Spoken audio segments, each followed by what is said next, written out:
AutomationEdge is building delightful workplace experiences.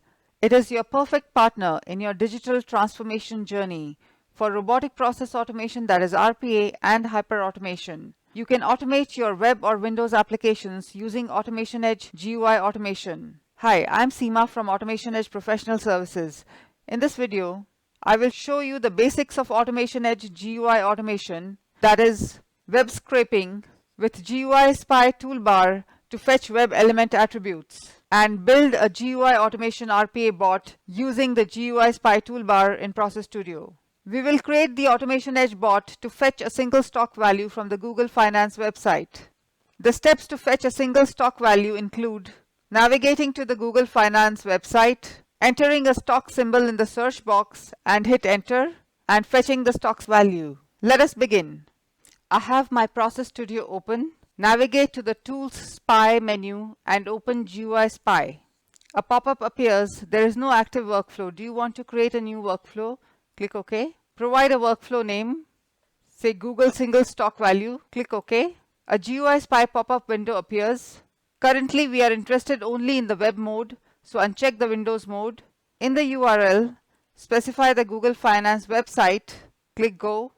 It opens the Google Finance web page. In the earlier video for Google Stocks recording, we saw the components or the icons of the Spy toolbar, and we built the bot using the recorder. In this video, we will use the Spy option to fetch element attributes and generate steps. It is a toggle icon. Let us click on Spy. So now it is in the spying mode. Hover over the search box. Click the tilde or the backtick button on your keyboard. It opens the Generate Step window. In the step generation section, select a step type from single or composite. We will leave it to single for now. Select an action from the drop-down list. We want to web set value. So I'll select that. And the criteria is XPath. Click Generate. So it says Start Browser Node not found in the workflow.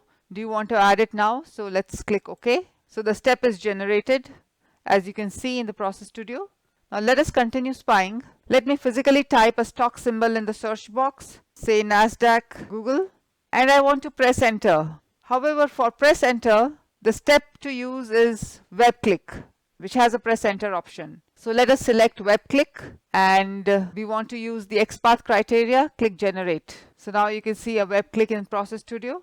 Let us continue spying. So let me hit enter. Now I want to get the stock value. So hover over here and again press the tilde or the backtick. So it has opened the element attributes for the value element. So I want to generate a step of type single, and I want to get value. And you can provide the output field name here, say stock value, and leave the criteria as XPath. Click generate. So it has added the web get value. Now we can stop spying. So you can close the Spy toolbar, confirm that you want to close it. And as a last step, let us search for the exit browser and drag and drop the exit browser step. Now we will check the configurations of each of the steps again. But before that, we want to create a parameter. A user should be able to provide any stock symbol and fetch its stock value. So double click on the canvas. In the parameters tab, let us define a parameter, say P underscore stock symbol. The description is stock symbol. It is of the type string. It is a runtime parameter true, and the default value, let me put NASDAQ Google. I will just copy this parameter for later use. Click OK. Now let us have a look at each of the steps. Let us double click the start browser. In the start browser, you need to select a browser from the list. I have selected Google Chrome. You have to specify the web URL for performing the GUI automation. So I had mentioned Google Finance website. You can specify a default download directory. It will override the default download directory. Check Maximize Browser checkbox to maximize the browser window. By default, the browser is not maximized. Check the Start Node checkbox to specify if this step is a start node. In our case, it is a start node, so we will leave it checked. Check the Clear All Browser Instances checkbox to clear all browser instances before starting the browser.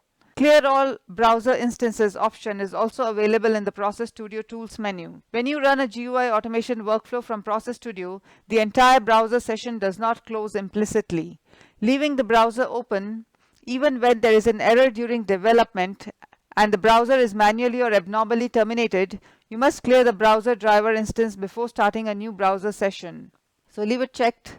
Notify on browser version change. Enable this checkbox to notify workflow administrator or tenant administrator only if a valid email and SMTP is configured. Specify a page load timeout in milliseconds for any web page across the workflow, else the workflow errors out. If you have a web URL navigation step later, it can override the page load timeout. Delay is the maximum global delay set for the entire session to execute the whole workflow.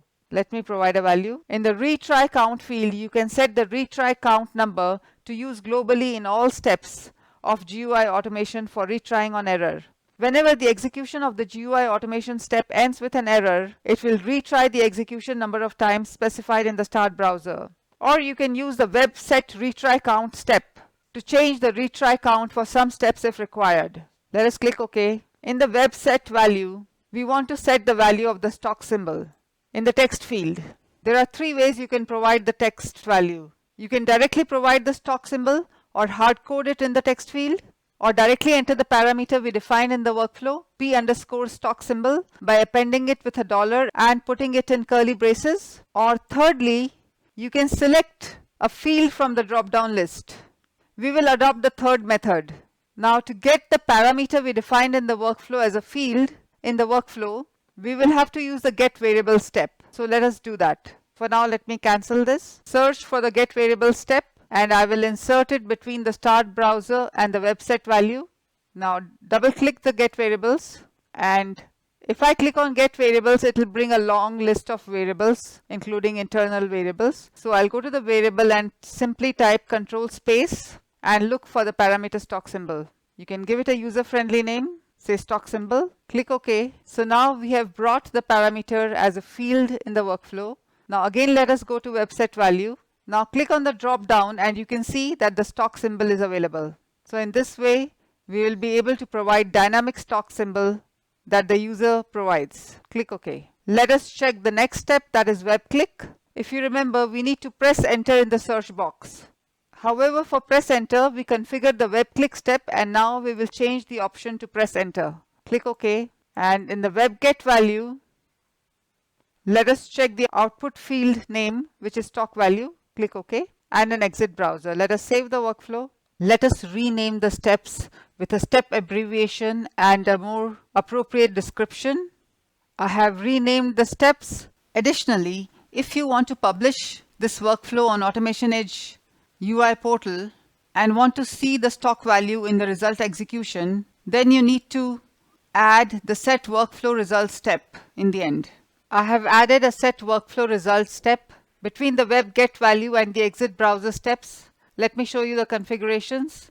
In success, you can enter true or false. I have provided true. The status is complete, and I have written a message, fetched stock value from Google Finance. In the output parameters, in the value, I selected stock value from the drop-down list and provided a name and a display name. Click OK. Let us execute the workflow. The workflow execution has started. It has opened the browser. It has entered the stock symbol, Nasdaq Google, and fetched the stock value. You can click on set workflow result or fetch stock price, and you can preview the data. The stock symbol is Nasdaq Google and the stock value is also fetched. So after you publish it, you'll also be able to see the stock value in the requests. Let us recap. In this video, we used GUI Spy to fetch element attributes to create steps in the workflow. We built a GUI bot to fetch a single stock value from the Google Finance website. You saw how simple it is to use the AutomationEdge GUI automation to automate your web applications and eliminate mundane tasks.